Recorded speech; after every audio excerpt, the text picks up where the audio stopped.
API development. आज हम लोग बात करेंगे कि एक प्रोडक्ट बेस्ड कंपनी में एपीआई डेवलपमेंट होता कैसे है। Okay, you might see this type of question in your LLD rounds where interviewer might be asking you that how will you approach the API development, right? And most of us answers like we get the requirement from the BA or the product owner, and based on that we start developing the API, right? But that's not how we should answer this question in the interview, right?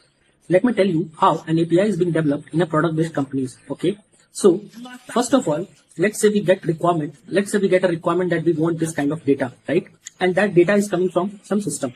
Okay, so our first job is to identify, do we have any existing API which can bring that data and give it to us? If yes, there is no need of API development, right?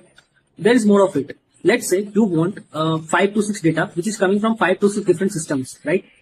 In that case, what happens, instead of calling 5 to 6 different APIs, we develop an API from the scratch, right? That particular API internally calls all the systems and gets the data and give the consolidated data to the client. Okay, so it's very important to understand that whether API development is required or not. It's not like that you have got the requirement and you start developing the API.